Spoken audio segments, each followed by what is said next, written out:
Bienvenidos a un nuevo episodio del ciclo de formación ambiental 3R, hoy con nuestro episodio Reutilizar miradas.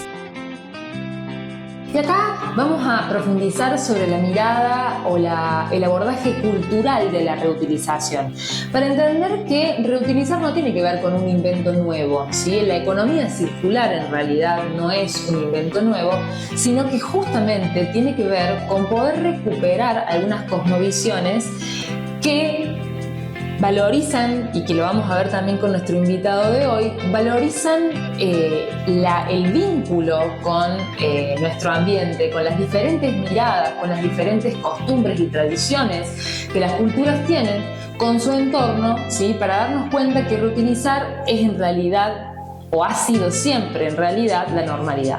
Porque claramente la lógica del reemplazo y del descarte no es lo normal, ¿sí? Nosotros lo hemos adoptado en esta contemporaneidad como algo normal, pero lo cierto es que reutilizar materiales, objetos, es parte de nuestra identidad como humanos y en ese vínculo que tenemos con la naturaleza. Claramente se puede pensar históricamente un cambio en este vínculo con los objetos, con los recursos, con el paisaje, con el territorio, en el que los saberes tradicionales, ¿sí?, hoy juegan también un rol muy importante.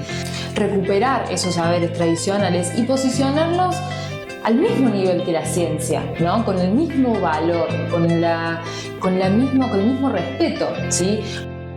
La forma de construir un vínculo sano, un vínculo respetuoso, un vínculo que realmente pueda también sostenerse en el tiempo. Porque muchas veces caemos en el error de pensar en soluciones universales, en soluciones que pensamos que se pueden aplicar en cualquier lado, en cualquier cultura, y si bien la innovación tecnológica siempre es un aliado, ¿sí?, y más pensándolo en particular para un montón de problemáticas ambientales que hoy nos acechan, sin embargo, esa innovación, ¿sí?, la única forma de que se sostenga, la única forma en la que se adopte, la única forma en la que también existe una recepción positiva, es si lo hace en consideración, en respeto y en contexto de las culturas, ¿sí? Y no pensando en culturas desde como una palabra romántica, sino porque todos, cada uno de nosotros, tenemos en nuestro barrio, en nuestra ciudad, en nuestras comunidades, formas distintas de ver el mundo, formas distintas de relacionarnos, y todas muy valiosas, ¿sí? No es tampoco ninguna cultura mejor o superior que otra. Todas conviven y todas realmente deben poder ser escuchadas. Pero además, fíjense muchos ejemplos también de innovación tecnológica o de objetos que ya son cotidianos para nuestra vida, cómo se inspiran, ¿sí?, muchas veces de procesos naturales. Obviamente todo lo que nosotros hoy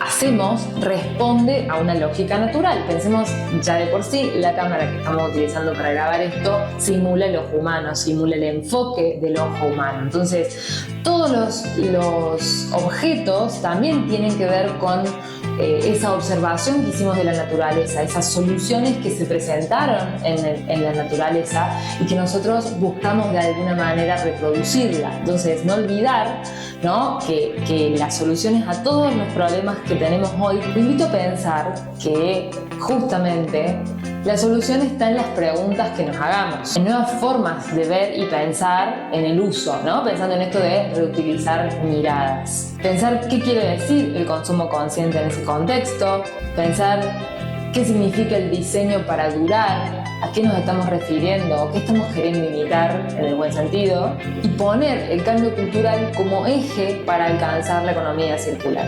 Entonces ahora vamos con nuestro invitado del día de hoy, Mariano Bussi, que nos va a ayudar a profundizar en esto de reutilizar miradas y de poder justamente abrir el juego a un montón de otras cosmovisiones y perspectivas a la hora de pensar el vínculo del ser humano con el ambiente.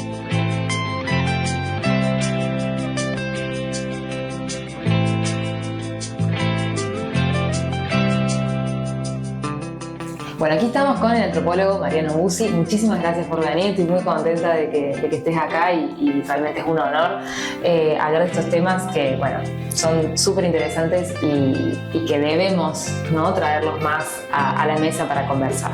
Entonces vamos a empezar y te voy a preguntar así para arrancar, desde de mirada antropológica, ¿qué nos permite entender la forma en que distintas sociedades se relacionan con los objetos, los materiales, la naturaleza y el territorio? Bien, bueno, primero que nada, muchas gracias por la invitación. Es un gusto estar acá y poder conversar estos temas que, como decís, son urgentes y es necesario que los pensemos entre todos. Bueno, la antropología propone una mirada basada en la noción de la diversidad humana, de diversidad cultural, de diversidad ambiental también, de los entornos donde viven las sociedades humanas, donde se desarrollan y donde también planifican su futuro. Claro. ¿No? En ese sentido, es importante siempre tener en cuenta las relaciones entre los grupos humanos y los objetos o los elementos naturales y territoriales como particulares a un contexto dado, ¿sí? Es decir, intentamos siempre intentamos evitar llevar nuestras nociones de nuestros propios contextos de vida hacia otros contextos que no tienen que ver con nuestras formas de producción, nuestras formas de consumo, nuestra relación con la naturaleza, etc. Bien, entonces, ¿qué es un objeto? ¿Qué es la naturaleza? ¿Qué es el territorio? ¿Qué son los materiales? Son preguntas abiertas para la antropología, que tienen que responderse a partir de conocer de primera mano las situaciones concretas en las que esos objetos o esos elementos naturales se desarrollan. Sea, por dar un ejemplo, un paisaje dado, un río, un árbol, un vaso, una taza, lo que sea, va a tener un sentido particular en función de lo que la gente haga con eso y cómo personas particulares, en un contexto dado, se vinculen con eso y le den sentido en sus propias vidas. Y en culturas prehispánicas originarias, ¿qué lugar ocupaban estas prácticas de reutilización, que decimos que no son nuevas, reparación o aprovechamiento de los recursos? En términos muy generales, lo excepcional es que las cosas no se reutilicen tanto. Claro. Eso es algo bastante excepcional a nuestro contexto. Muchísima gente fuera de las ciudades y muchísima más gente en la historia de la humanidad han querido, pero también tenido que reutilizar los objetos una y otra vez a lo largo de la vida útil de esos objetos que han acompañado la historia de las personas, trayectorias personales, como también trayectorias familiares y comunitarias. Por lo tanto, la historia de un objeto en particular y la historia de una persona, una familia, una comunidad han tenido que estar atadas a lo largo del tiempo. Y eso es algo que hoy nos cuesta quizás observar como un hecho bastante común, porque en nuestra experiencia solemos tener una relación basada en el descarte justamente de los objetos, ¿no? El consumo y el descarte. Claro, lo otro se vuelve excepcional. Entonces nos parece que es excepcional, claro, reutilizar algo hasta el punto que deje de existir o que se termine o que se haga inutilizable. Claro. ¿No? O, por ejemplo, nos parece como algo muy excepcional también a nivel de inventiva el darle nuevos usos a un objeto a partir que a lo largo de su historia de vida como objeto vaya degradándose o cambiando su forma. Sí, también hay algunos objetos que, gracias a tener perdurabilidad en el uso, es que ganan un valor cada vez más importante. Quizás lo vemos con algunas reliquias familiares, como decimos, sí, ¿no?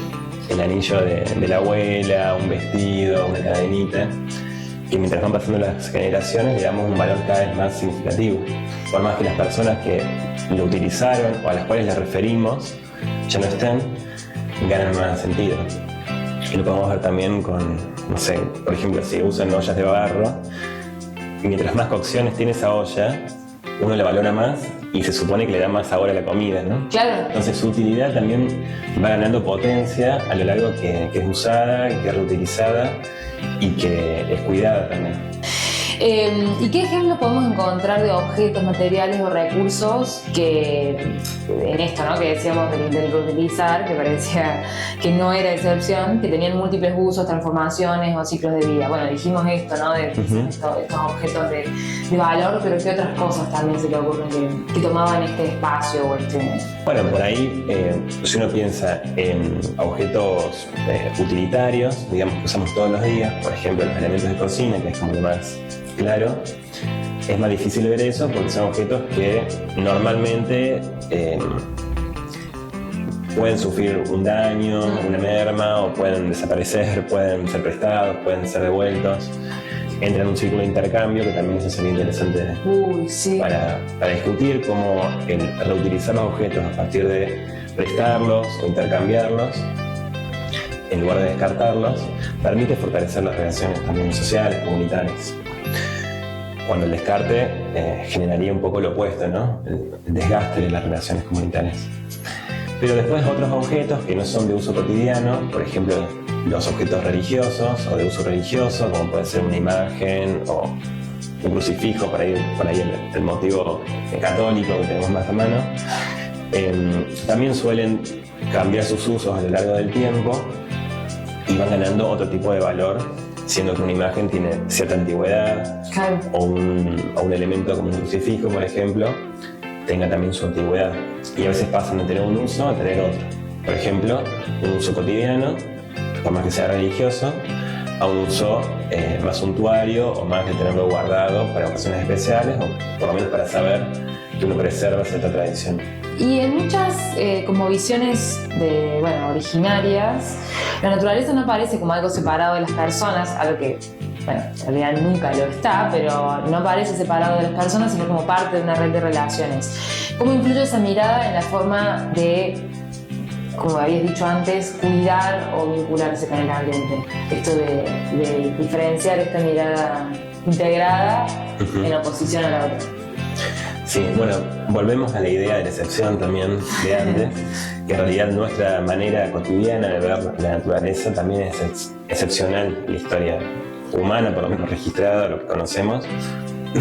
Esta visión, como decís, de separación, pero también de una visión abstracta de naturaleza, como casi matemática, ¿no?, regida por leyes universales que existen en todas partes y que es algo que existe por afuera de nuestras relaciones o de nuestras capacidades. De nuestras ciudades. De nuestras ciudades también, pero es algo que en todo caso nos permite tener esta idea de dominar la naturaleza, ¿no?, de extraer cosas de ella, como algo externo a nosotros.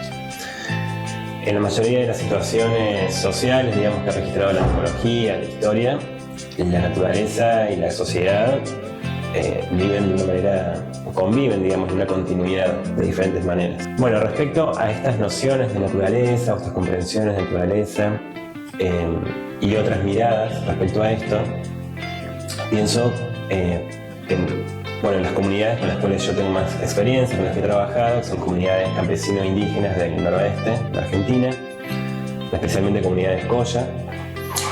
Y tienen quizás dos prácticas particulares respecto a los objetos que vale la pena retomar acá. Y que tiene que ver con la idea de la madre tierra o la Pachamama, que quizás desde las ciudades nos parece algo abstracto o simbólico, o una frase que se dice, o como un sinónimo de la tierra. Pero en la vida cotidiana de estas personas tiene un valor mucho más práctico y más cotidiano, donde la tierra, en este sentido de Pachamama, de Madre Tierra, también regula las relaciones entre las personas y también puede o alegrarse o enojarse con las personas en función del trato que recibe. En ese sentido, por ejemplo, las personas se cuidan mucho de dónde depositan su ropa que hayan usado. Aquí estamos acostumbrados a tirar la ropa a la basura, desprenderlos, porque, como decíamos antes con la naturaleza, no tenemos un vínculo personal con la ropa, más allá de algún cariño que podemos llegar a tener. Para gran parte de las comunidades indígenas del noroeste, al usar la ropa, esta se impregna de alguna parte nuestra y por lo tanto el desprendernos de la ropa hace que parte nuestra también esté fuera de nuestro cuerpo, digamos. Por eso pasa a veces que cuando la gente pierde un abrigo, un sombrero o algo en medio del campo, ¿no? Trabajando, viajando, caminando, tienen un reparo muy grande por volver a buscarlo y llevárselo, no dejar nada tirado, justamente porque se considera que puede ser una ofensa o una invitación a la tierra para que la tierra se lleve una parte de ellos. Entonces muchas veces las personas pierden un sombrero, por ejemplo, viajando en un espacio con mucho viento, y luego comienzan a enfermarse, ¿no? Les pasan cosas en el cuerpo y la explicación que ellos dan es que la tierra se ha llevado una parte de ellos por ese sombrero que se ha perdido y por lo tanto su cuerpo y su salud se resiente de esto. Claro. Esto para que veamos también la intensidad de las relaciones que podemos tener Con esos objetos. con los objetos y con la naturaleza, y también las ideas, para que repensemos nuestras ideas de descarte, ¿no? Claro. Como también la idea de descartar cosas está relacionada con nuestra relación con los objetos de manera tan impersonal, ¿no? Alejada. Sí.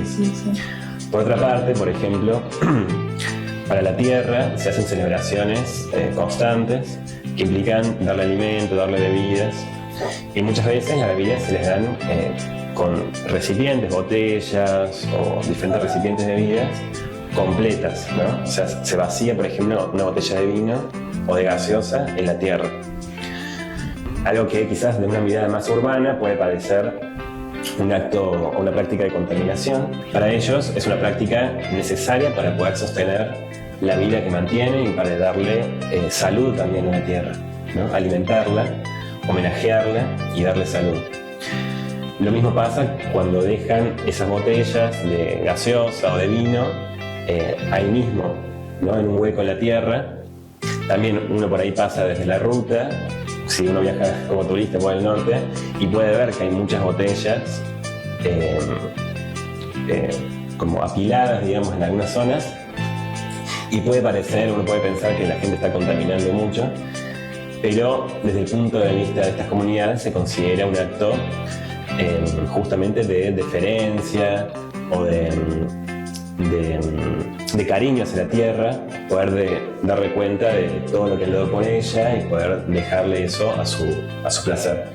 Y eso supongo que es una práctica que se hacía también hace mucho tiempo y no sé, los recipientes capaz eran menos nocivos que justamente ahora con el plástico. Digo, sigue siendo una práctica que en realidad se adapta a la materialidad también que bueno, estamos expuestos todos. Así es, sí, obviamente dejar una vasija de barro no es lo mismo que dejar una botella de plástico. Claro. Pero ahí hay dos visiones, por lo menos. Una visión externa, que lo puede ver como un acto de contaminación, y una visión interna, o propia de ellos, que lo puede ver como un acto justamente de cariño hacia la tierra. Pero bueno, eso también tiene que ver, como decís vos, con las transformaciones históricas y también con los recursos disponibles que tenemos frente a eso. Entonces también cambia la disponibilidad de recursos para hacer estas prácticas. Claro. Por ejemplo, el acceso a un pedazo de tierra que puedas cavar, ¿no? Sí, no. Una práctica habitual, de vuelta con los objetos religiosos, decíamos antes, una vez que se rompe un santo o un crucifijo, en general en la parte rural del noroeste se acostumbra a enterrarlo, ¿no? Enterrarlo cerca de la casa, o si es un crucifijo, abajo de la cama. Pero porque son casas con piso de tierra. Claro. Entonces Sí. podés enterrar cosas abajo de tu cama. Sí, no, claro. Si vivís en un departamento, Solo lo dejas ahí, claro. se generan transformaciones y preguntas, ¿no? Realmente como, ¿qué puedo hacer con esto que no sea descartarlo? ¿No? Claro. Porque, por ejemplo, es un caso como para mí muy sencillo, pero siendo que no podemos enterrar cosas valiosas que se han roto en nuestra casa por la falta de acceso a la tierra concreta, digamos, también eso es un tema. ¿Qué hacemos con esas cosas? ¿Enterramos una maceta? ¿Cómo se hace, no? Y si tiene el mismo, o sea, claro, Sí, es el valor o es una adaptación de la práctica. Sí. Las condiciones materiales en las que estamos envueltos, que nos desenvolvemos, también terminan permitiendo algunas cosas o limitando otras respecto a nuestra relación con los objetos o con la naturaleza en este caso. ¿Y qué rol tiene o tuvieron en sí las creencias, los rituales o las miradas religiosas en la forma de relacionarse con la naturaleza o con el entorno? Viendo a esta mirada que solemos tener de la naturaleza como algo abstracto y ajeno a nuestras prácticas, nos cuesta mucho entender, por ejemplo, estas nociones de la causa humana del cambio climático, por ejemplo, ¿no? Suponemos que la naturaleza funciona de una manera ajena a lo que nosotros hacemos y que es autónoma, ¿no? En muchos otros grupos culturales, grupos sociales, eso se piensa de otra manera, donde si formamos parte de una misma red de relaciones con los elementos naturales, como bien decías antes, nuestras acciones también tienen implicancias en los fenómenos naturales. Un caso de esto se da, volviendo también al noroeste, pero también en otras sociedades, en cómo las prácticas religiosas, como las ceremonias de diferente tipo, impactan, según los puntos de vista locales, en los fenómenos naturales. Por ejemplo, en los ciclos climáticos. Son fiestas que se repiten año tras año, acompañando, si quiere, a los ciclos climáticos, el cambio de las estaciones, al viento, los diferentes fenómenos que suceden a lo largo del año. Pero en estas regiones, por lo menos, desde el punto de vista de estas comunidades, no es que las celebraciones van sucediéndose para seguir lo que el ciclo anual viene marcando, sino que la naturaleza va siguiendo el paso de lo que la gente está pidiendo, ¿sí? Entonces, estas celebraciones están cargadas de rogativas o pedidos de lluvia, de cuidado frente a los rayos, por ejemplo, de que crezca el pasto, de que engorden los animales, y se hacen diferentes prácticas religiosas para propiciar eso. Entonces, cuando el ciclo climático sigue su curso, se entiende que es gracias a que estas prácticas religiosas fueron realizadas, y no al revés. Bien, ¿y cuándo? Esto implica también que cuando estas prácticas cobren un valor importantísimo, porque sin estas celebraciones rituales o religiosas, se entiende que el mundo como lo conocemos, con sus ciclos y sus temporadas, no podría sostenerse. ¿Y cómo se interpreta cuando no ocurre? Pienso, por ejemplo, no sé, la temporada que hubo de la niña, que duró tanto incluso, con veranos tan secos, y que fue muy duro, o incluso ahora con periodos que son bastante más húmedos. ¿Cómo se interpreta a nivel espiritual o de fe en ese sentido? Bueno, respecto a eso también hay mucha heterogeneidad, muchas diferencias internas entre las personas. Algunas personas ven más fuertemente esta mirada fundamentada en los procesos religiosos, y otras personas quizás lo viven como algo más lejano. Pero normalmente se entiende que hubo algún error en las celebraciones, en los procesos religiosos, que implicó, por ejemplo, que no llueva un año, o que llueva de más, o que llueva en ciertas regiones y no en otras. Por ejemplo, no sé, llevamos adelante tal celebración en tal momento, pero entre nosotros, entre la comunidad, no estábamos unidos, porque había un conflicto detrás. Entonces, esa entrega no fue sincera. Claro. O por una cuestión de que el día de la celebración caía un día laboral, tuvimos que correr el día hacia el fin de semana, y eso fue un error. Entonces, se hizo cuando tenía que hacerse. Claro. Entonces, bueno, siempre hay alguna razón, porque bueno, estas celebraciones son eventos organizados con un montón de gente, por mucho tiempo, con muchas actividades. Entonces el margen de error también es amplio. Bueno, y que tiene que ver también, porque estamos hablando de que las sociedades tienen cada vez una separación más marcada, ¿no? de los ciclos de la naturaleza, o de verla afuera. Digo, si eso incluso se va marcando en las comunidades por diferentes razones, o sea, no es causal, pero sí, funciona también como causal. ¿Y cómo podemos recuperar estas miradas o estas prácticas sin romantizarlas, ¿no? Sin romantizar el pasado o sin simplificarlo ni apropiarnos culturalmente de eso? Bien, para eso diría dos cosas. Una, que nuestra visión de la sociedad, de las culturas o las formas de vida que son diferentes a las nuestras, siempre tenemos que comprenderlas como situadas en un contexto particular. Es decir, que, como dijimos antes, se transforman históricamente, no están ancladas en el tiempo, ¿sí? Sino que forman parte del mismo mundo que nosotros. Entonces, como nosotros podemos observar una transformación en nuestra sociedad, cualquier persona puede hacerlo. Y por otra parte, que dentro de estas mismas comunidades y grupos también hay mucha diversidad y heterogeneidad de miradas y de experiencias. Sí, hay personas que están en diferentes situaciones, diferentes posiciones, y también tienen diferentes ideas sobre estas cuestiones. Pero es que todo el mundo piensa igual, ¿no?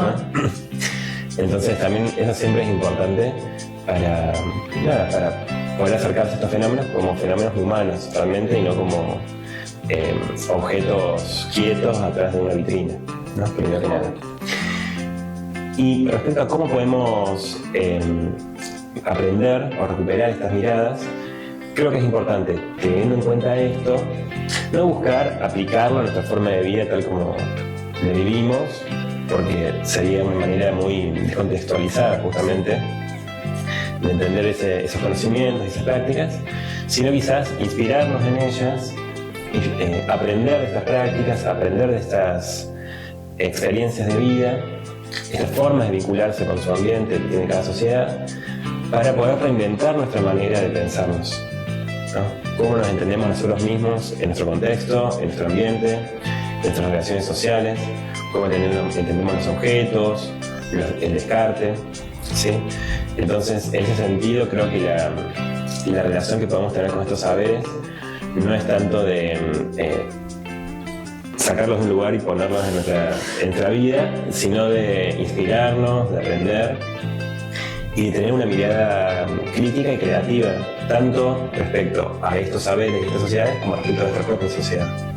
¿Y cómo convive? Porque pensaba un poco también, ¿no? En lo que habíamos hablado antes de esta práctica, ¿no? Cultural, por ejemplo, de las botellas, que ha cambiado, que ha mutado. ¿Cómo convive eso para las comunidades y para la red que somos con la ciencia? Porque está bien, uno podría, como decís vos, desde afuera ver contaminación o desde afuera juzgar esa práctica, pero bueno, ¿cómo convive incluso dentro de esas comunidades la ciencia o esta cuestión más objetiva, si se quiere? Bueno, muchas veces en estas comunidades, como decíamos antes, hay mucha diversidad, hay mucha heterogeneidad de experiencias, pero también suele haber un acercamiento, aunque sea indirecto, a discursos que tienen que ver con las ciencias ambientales, por ejemplo, y también ciertas nociones morales que solemos tener respecto al reciclaje y respecto al descarte de los objetos. También personas de estas comunidades, en función de estas cuestiones, pueden como dialogar con sus propios pares para repensar estas prácticas de dejar botellas, volviendo al caso clavadas en la tierra o acumuladas por ahí, para pensar otras prácticas de hacerlo. Por ejemplo, eso también sucede, sobre todo de personas más jóvenes de las comunidades, reemplazar las botellas con algún otro recipiente. Claro. Entonces pasar, no sé, la gaseosa de una botella de plástico a un recipiente que pueda dejarse en la tierra sin que sea contaminante y poder llevarlo como parte del momento ceremonial. Claro. Esas cosas también suceden y son, como decíamos, son efectos de pensar crítica y creativamente en la propia sociedad, tanto en sociedades originarias, indígenas, como las nuestras. ¿Qué puede aportar la antropología, la educación y la comunicación, en este caso entonces, para cuestionar la cultura del descarte y recuperar esa cultura del cuidado? Por un poco hablaste de cómo o sea, cómo de alguna manera aprender de eso, pero cómo en general y para la economía circular, la antropología hoy puede ser una gran llave. Bueno, Hay diferentes líneas que creo que pueden ser importantes a tomar en ese sentido. Una tiene que ver con aprender de otras experiencias sociales respecto a los problemas que nos aquejan, que es lo que venimos hablando antes. La antropología también puede aportar observando prácticas y sentidos concretos respecto al descarte o a la utilización de los objetos en contextos particulares, ¿no? Como ahora estoy narrando respecto a comunidades indígenas del noreste argentino, bien podría estar en cualquier contexto cotidiano que tengamos aquí en la ciudad de Córdoba. Y por otro lado, gracias a esta visión centrada en la diversidad y en las prácticas concretas, es que creo que la antropología, pero también la educación, la comunicación, pueden aportar esta discusión promoviendo diferentes programas, enseñando programas concretos que vinculen las prácticas de consumo, uso y descarte con nuestras formas de relacionarnos socialmente. Es decir, pensar fuera de la noción de los consumidores individuales, Sí. para pensar también a esto como problemas sociales que nos abarcan a todos. Volviendo un poco a la conversación y a los primeros minutos, construir redes de intercambio o poner en valor también el préstamo, me parece que es una forma de intensificar y multiplicar la vida de los objetos, al mismo tiempo que intensifica y multiplica nuestras propias relaciones sociales y nuestras relaciones comunitarias. Y el valor de eso. Sí, sí, sí. El valor de eso y también, bueno, una manera colectiva de comprender nuestra relación con los objetos. Bien. Pues muchísimas gracias, Mariano. La verdad que podríamos hablar mucho tiempo más, pero bueno, el tiempo es tirano, así que solo por hoy, lo vamos a dejar acá y nos vemos en el próximo episodio del ciclo de formación ambiental 3R. Muchas gracias.